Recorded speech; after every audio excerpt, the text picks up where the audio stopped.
Today I'm going to talk about a game called FOnline 2238. Stands for Fallout Online. Basically, it uses the original Fallout 1 and 2 data files, master.dat and critter.dat. This is because of the copyright obviously coming off, so people are actually free to use these, and a lot of people are making kind of Fallout mods, and I think it's really interesting. But this is the one that I got into and heard about first, so it's the one I thought I'd do a video about. There was no high quality gameplay on YouTube, so I thought it'd be a good idea to put some up, because a lot of the recordings on YouTube of this game are really terrible, and they kind of don't give the game justice. So today I'm gonna give you a bit of gameplay footage, but first of all I'm gonna talk about the game itself.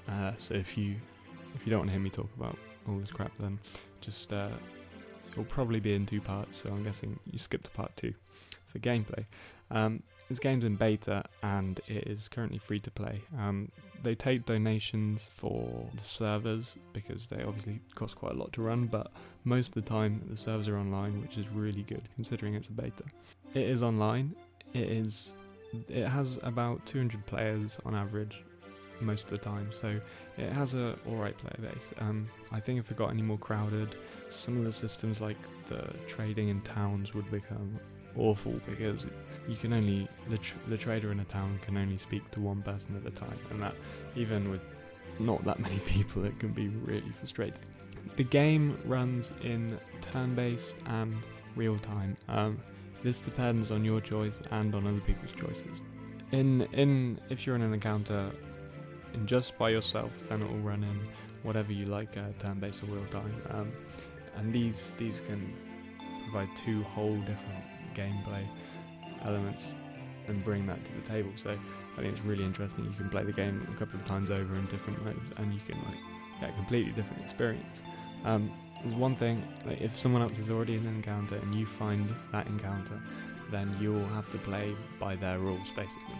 So if they're in turn-based, then you're going to have to play turn-based, and that can be a little bit annoying at times, like going into finding a random encounter and you're dead before you can even decide what you want to do because it's in real time and there's about 5 people shooting at you. But you don't get that very often, so it can be a really good system, and it works quite well.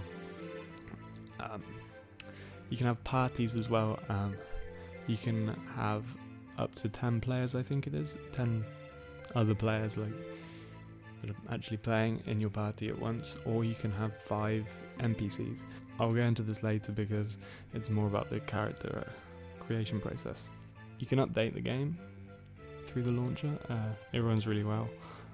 At the moment I don't need an update, but when you do, it downloads it and you just update it, and it's nice and easy. You basically got a nice option screen. You can run the game in Russian or English. You can have all these different options, which I won't really go into because they're a bit boring. As you can see there, you locate the master and critter.dat. This basically means you need either Fallout 1 or 2 installed, or you could obviously download these two files. They're about 500 megabytes each, I think. But I installed the game and just ran it off that, so it's really easy to get working.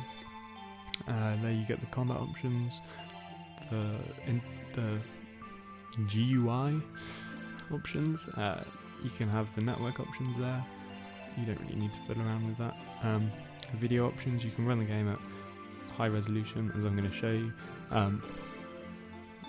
Full screen window, you can make higher textures. Soon they're thinking of actually running some models in this game in 3D, or I think they're thinking of doing a full transfer to 3D, which I don't think it will do it any good, because I just absolutely love the original graphics, but it's not really my place to say. Also the soundtrack, this is really nice. It's made by a guy called Alexander Bulgarov. I think that's how you pronounce it, but he goes by the name Eccentric Noise. I actually downloaded his album, I think it was free. Really nice, really atmospheric, so I'd give that a recommend registration, if that even makes sense. The website is for this mod is FOnline2238.blogspot.com, and they also have a forum where you can buy and sell, or set up things to buy and sell, obviously set up trades with people, which is really interesting. But enough chit chat, I'm gonna give you a bit of gameplay.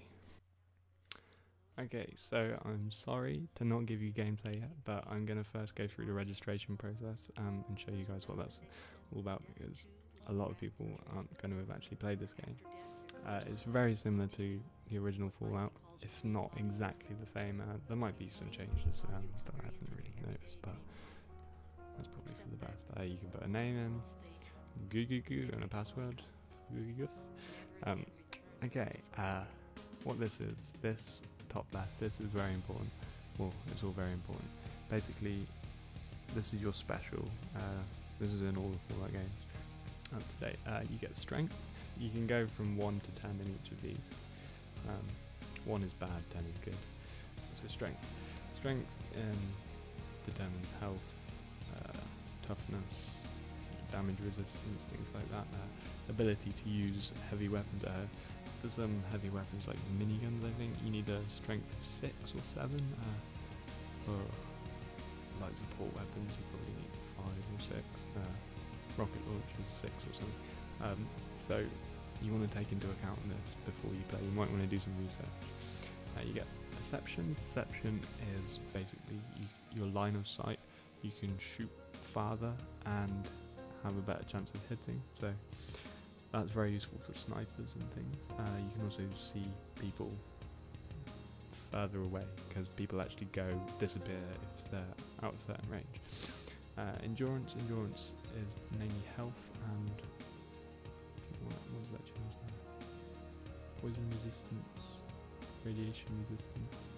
Just if you want a lot of health, you want to go for endurance. Charisma.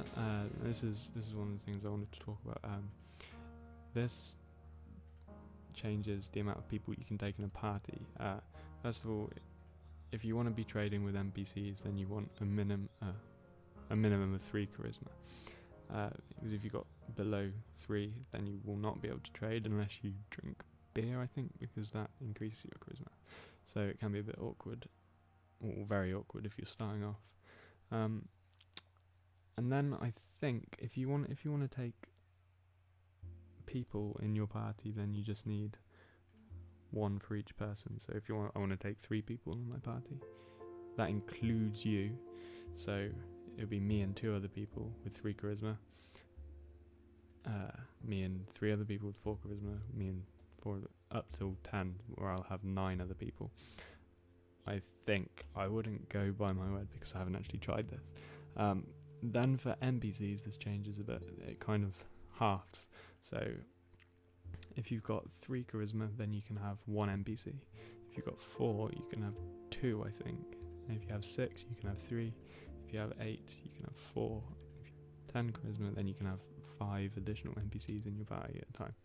So again, I wouldn't go by my word, but that's the general gist of it. You can just research it and find out the exact things. Intelligence basically changes your skill points, which is this. You get skill points to put into these trees.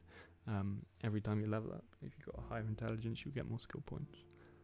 I think it changes some other stuff. Yeah, it changes the percentage that it starts out on. Agility mainly affects action points and armor class. I usually go with 10 agility because who doesn't want action points?